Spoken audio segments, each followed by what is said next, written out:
Hello and welcome to the Daily Space for today, Thursday, February 6th, 2020. I am your host, Dr. Pamela Gay, and I am here to put science in your brains. Now, part of making this show includes going through, a digital stack of press releases each day and looking to see what is actually news and sometimes finding things that are just plain crazy. The press release we're starting with today is one that almost got discarded as crazy. Its first sentence reads, "Recently discovered ripples of space-time called gravitational waves could contain evidence to prove the theory that life survived the Big Bang because of a phase transition that allowed neutrino particles to reshuffle matter and antimatter. Explains a new study by an international team of researchers." Yes, folks, that was the first sentence. And when I read that life survived the Big Bang part, my response included words not suitable for this show. And I quickly flipped to looking at who the press release came from. And seeing the Cavalli Institute and UCal Berkeley and Lawrence Berkeley Labs all listed among the institutes behind the science, well, I decided to keep reading, and I'm glad I did. They weren't talking about actual life surviving the Big Bang, but rather about the conditions for life. The most fundamental of conditions for life is the existence of stuff, of matter, and all the things that, are made of matter. Again, that's us. We need matter. Our universe didn't have to be this way. In the beginning, our universe, as far as our theories tell us, was made presumably of equal parts matter and antimatter, and how that mixture self-annihilated in such a way that we have matter left over to form us. Well, that symmetry-breaking creation has been one hell of a mystery. But this oddly worded press release offers a possible explanation. To explain our modern universe, there needed to be an imbalance between matter and antimatter of just 1 part in 1 billion. To explain this imbalance, this team, led by PI Hitoshi Murayama, looked at the moment when matter and antimatter annihilation would have taken place and considered what was required. Somehow, they postulate, some of the antimatter needed to transform into matter, and that requires a change of charge. And they suggest this requires some kind of a phase transition. According to the press release, a phase transition is like boiling water to vapor or cooling water to ice. The behavior of matter changes at specific temperatures called critical temperatures. When a certain metal is cooled to a low temperature, it loses electrical resistance completely by a phase transition, becoming a superconductor. It is the basis of magnetic resonance imaging, MRIs, for cancer diagnosis, or maglev technology that floats a train so that it can run at 300 miles an hour without causing dizziness. Just like a superconductor, the phase transition in the early universe may have created a very thin tube of magnetic fields called cosmic strings. Now, these cosmic strings then try to simplify themselves, producing, gravitational waves. And the kind of gravitational waves that may be observable, they may actually be observable with LISA, a planned future mission to detect gravitational waves from orbit. Because these kinds of gravitational waves will be distinctly different from those produced by merging objects like black holes and neutron stars, if this theory is correct, these gravitational waves will make this theory totally testable. While the ideas of cosmic strings isn't new, their past applications in the formation of structures in the early universe had all been disproven. This is, however, a new way to bring back an old idea to solve an even older fundamental problem in our universe. Today's news, it puts the physics in astrophysics. From cosmic strings, we now jump to, relativity. In a new paper in the journal Science, an international team looks at a close binary star system consisting of a white dwarf star and a neutron star with orbits so small they would almost fit inside the sun.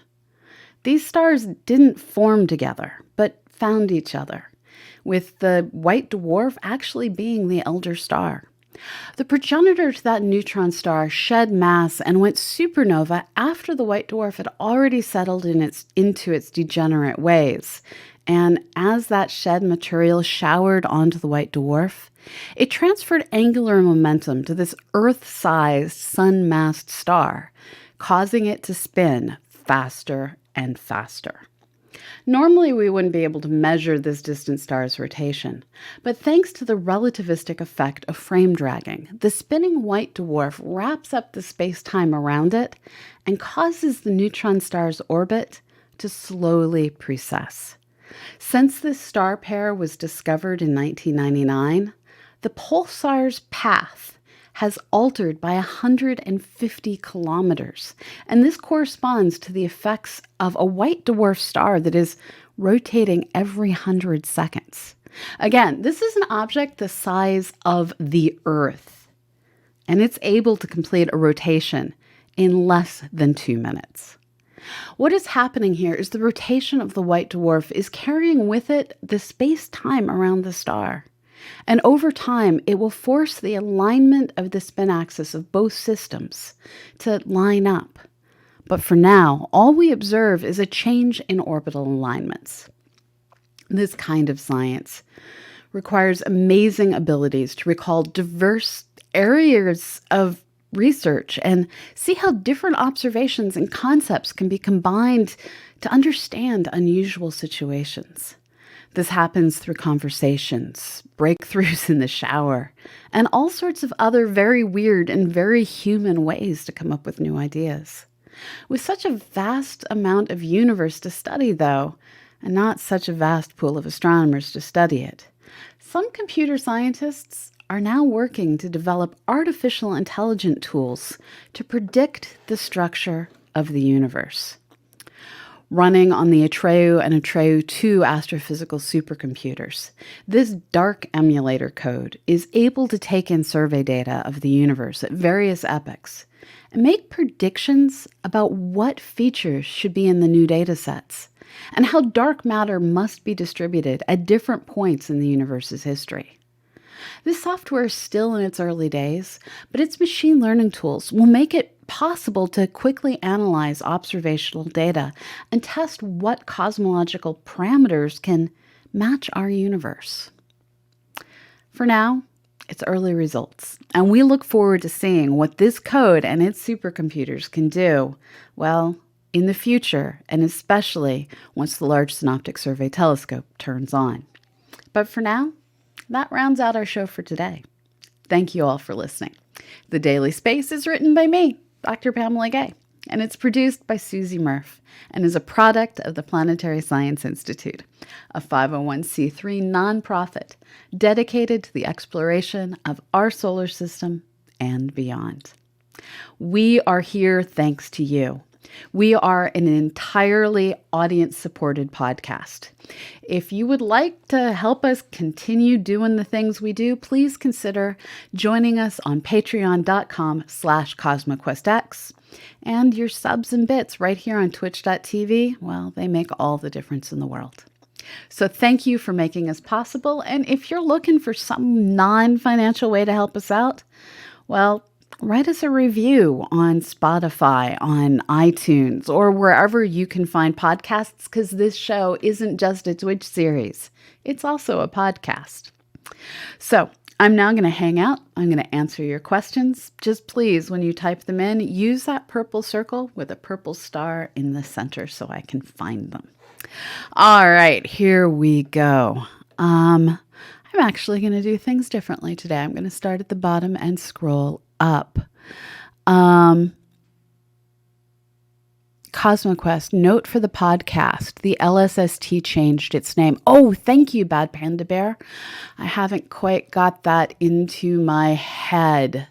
Open Cage, no, the Q&A isn't on the podcast. That's only for you guys here on Twitch and those who view over on YouTube.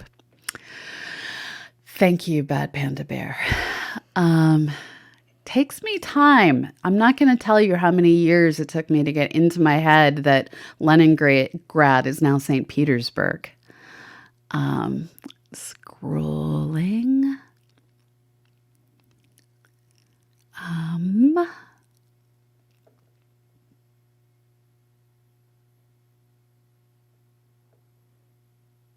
Actually, I'm going to go all the way up to the top because scrolling backwards through your chat makes no sense. I'm sorry about the music being a bit high at the beginning. I think I got it fixed. And yes, Larry, I have a new setup so that dog cam is pointed at a dog bed so that you can watch the dogs be silly.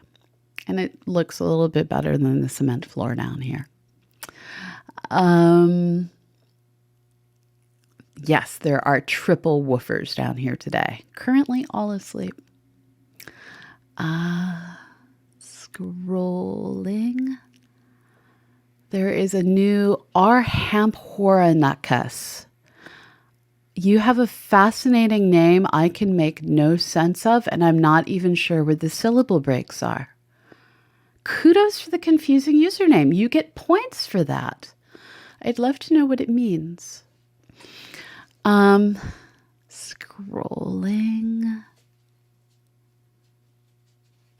Open Cage writes, hello, mammals. Yeah, I think we're mostly mammals. There's probably some arachnids on the wall watching.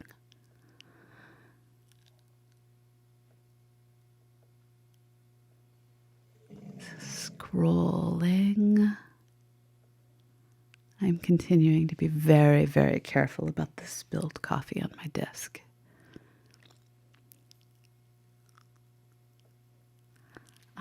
Scrolling.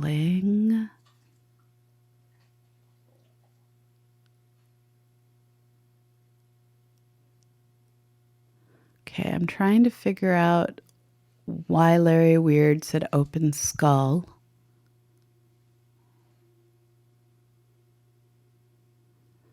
I'm just going to move on. There are now claims of yellow journalism and expletives.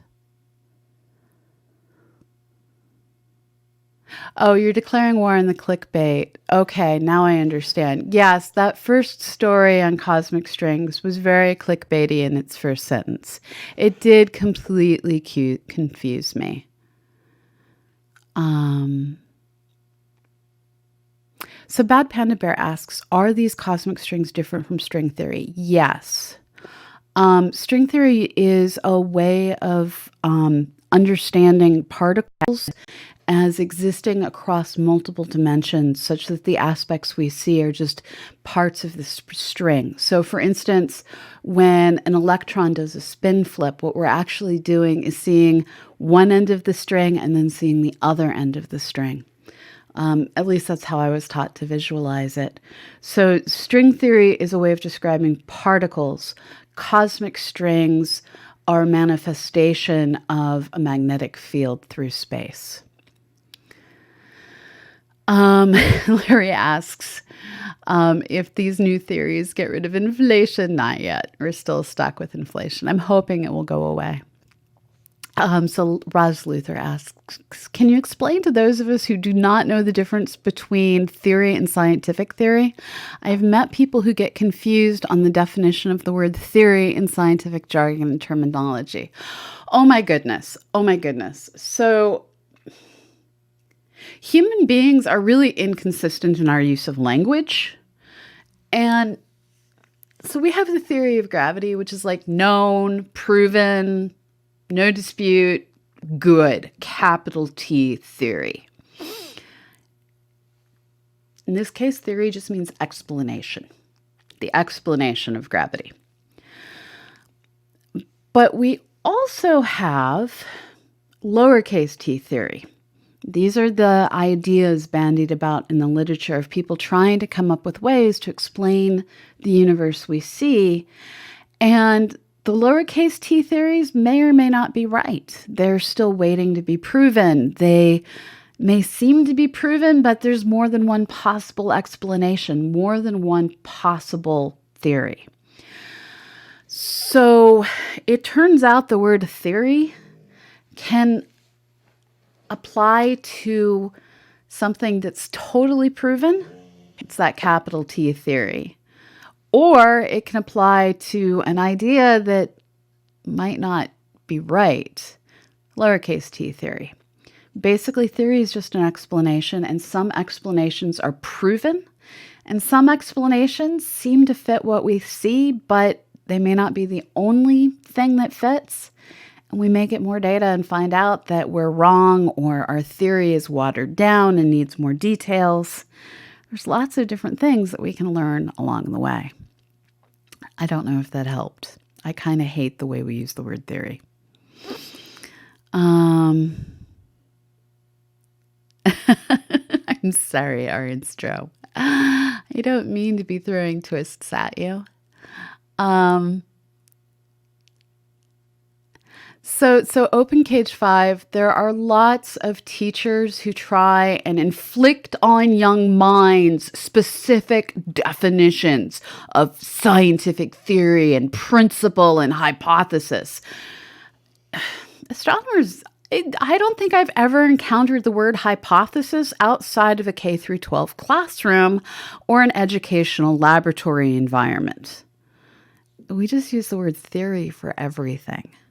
So whatever your teacher stressed wasn't how at least astronomers do things. We're lazy with language, which is a problem, but it's the truth. Looking to see what else is in here. So much. I'm sorry you're late to the party, Kevlar. This is the way VODs and podcasts exist. Yes, Arnstro, the once and future Petrograd, St. Petersburg, both named after the same Peter. Leningrad, yeah. Istanbul, not Constantinople. No, that's in Turkey. But yes, I'm making a bad joke. I shouldn't try and be funny.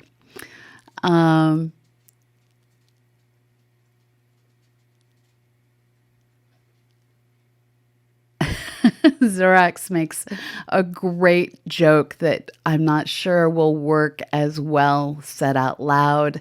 Zorax writes, an atom loses an electron. It says, man, I really got to keep an eye on them. Ion, I-O-N, charged, pun. It's funny. Raj Luthra, what are your thoughts on JWST delay? I think I don't have enough alcoholic beverages in the house to answer that question. Ironheart 50 writes, will new software and supercomputers diminish the need for citizen science? No, because we're always going to need people to help us train the machine learning algorithms and to validate the data. Yeah, I need to write an article about this. Haven't got there yet. Brexit denier writes, would you agree with me that creating material onto a small spinning object from a larger neighbor would not normally speed up the rotation of the smaller object? No, it will always speed up the smaller object. You're transferring momentum. It may not speed it up hugely. It depends on how much mass is transferred. But that transfer of rotational energy always causes the thing to speed up. And also, in this case, that larger neighbor is shedding a lot of material. So it's all a matter of scale. Broken Symmetry writes, with massive gravity, can space-time get twisted into a wad of pocket that hides massive objects from our observation? Like a black hole? So it's not going to get twisted up through frame dragging to do this. But in some ways, the best way to think of a black hole is a pocket in space that we can never see into. You can enter an event horizon and not be squished into oblivion. There's a region inside the black hole's event horizon, if the black hole is big enough, where you're fine. You're just experiencing time at a different rate. And you can no longer communicate with the rest of the universe. So yeah, black hole event horizons. Oh, now I understand, Larry. I said put science in your brains, and Larry opened his skull, which is a bit disturbing to think about. Raj Luthra asks, how small are the strings? So when we talk about cosmic strings, we're actually talking about things that in some theories can be light years across. So they're big. Don't think strings like you might have hanging off your shirt. I have no clue how to spell the plural of hypothesis. Bad Panda puts in, I think confusion is caused by schools teaching hypothesis goes to theory, goes to law, but people and scientists are inconsistent about these terms. That is entirely true.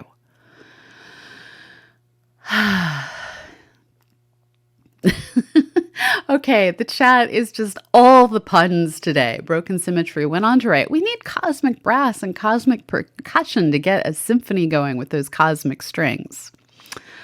Hello, Susie. Welcome.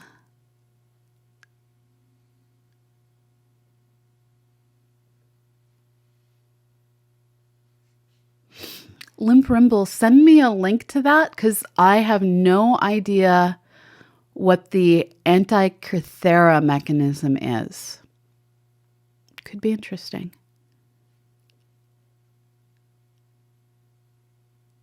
Why did Constantinople get the works?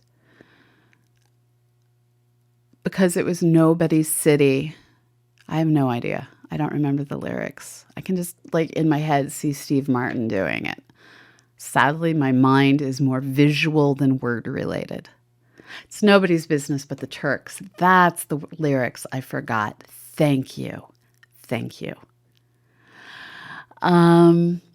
Yes, Raj Luthra. NASA astronaut Christina Koch returned to Earth today from the ISS. I was actually listening to that on the radio before coming downstairs.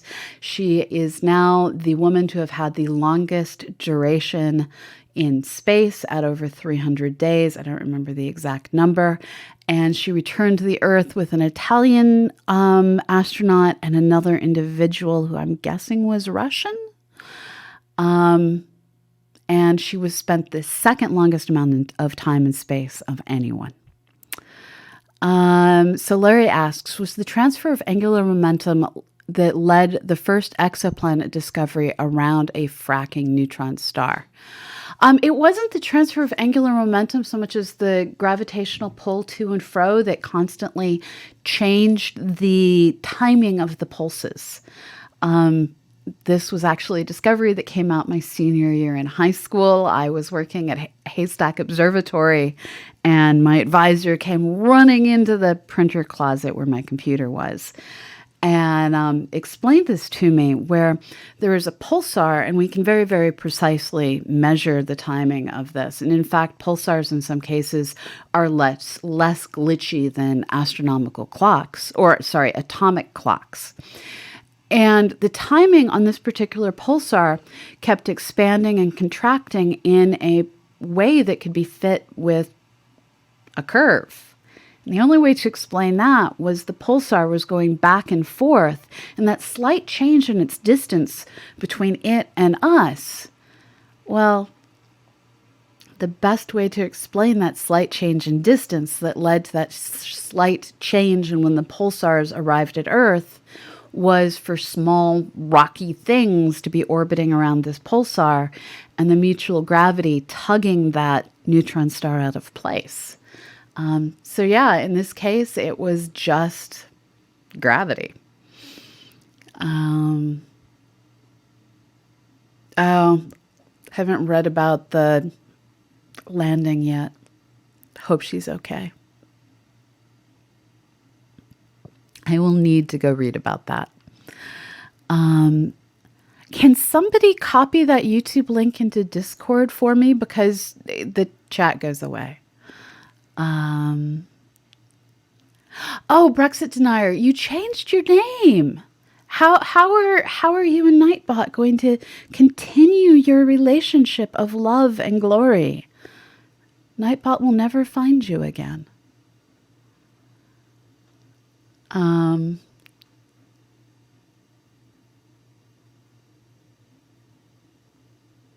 Oh, you're right, Bad Panda Bear. You're right. She has the second longest of any American astronaut. There are Russian astronauts who were Soviet astronauts who exceeded her time in space.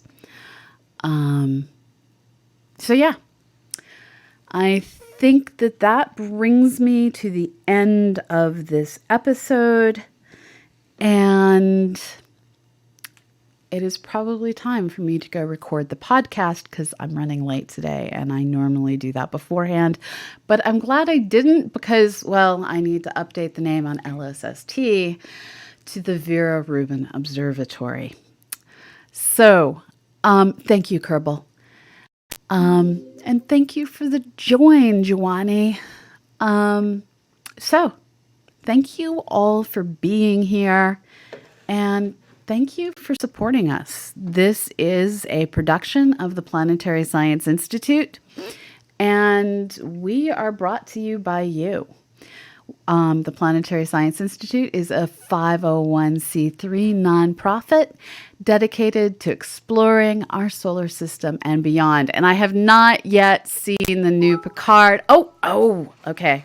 We're going to switch to Dobcam for a moment. Okay, hold on. We will switch to Dogcam. I got it. You really want Dogcam. Hold on. Okay.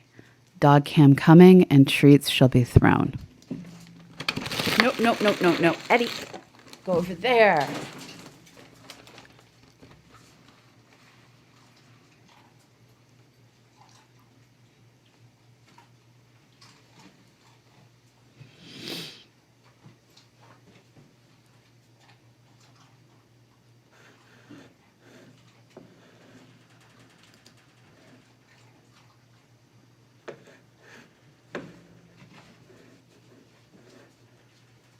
Okay, so apparently I can superimpose myself on top of the dogs, which is a little odd. You have my audio. Okay, that was just more bits. Okay. Here we go. Go get them. So I can superimpose myself on the dogs. This is way too amusing. I will work on cleaning up my scenes so that you have just as good a doggy cam with me as you have with Annie. I can do even tinier,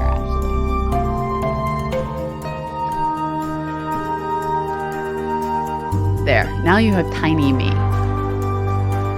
Oh, I have dog cam music.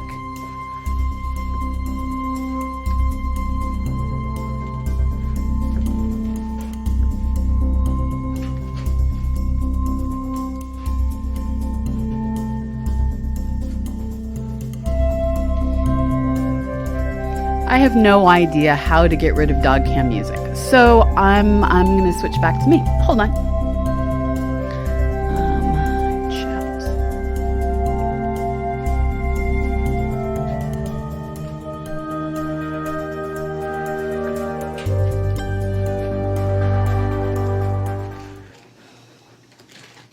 All right, so Eddie is stealing things. So many dogs, so much dog. Thank you all for being here. My name is Dr. Pamela Gay. We have hopefully put some science in your brain. This show is produced by Susie Murph, and we have a whole bunch of awesome people that go into making this entire channel happen. I need to give a shout out to Annie Wilson, David Ballard, Paranor, all of you folks that do all the things you do to stream and co-stream, and of course to the best mods on Twitch. Thank you all for everything you do.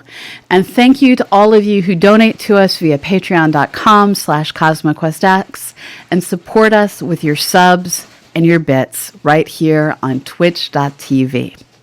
I'm now going to go put together our podcast, which you can subscribe to wherever podcasts are found. So, checking my screens because it's been a day. It's been a day. All right. So wherever you are in the world, I'm about to raid you to somewhere I haven't figured out yet. But for now, have a fabulous morning, evening, or afternoon. And I'll see you on the other side. Bye-bye.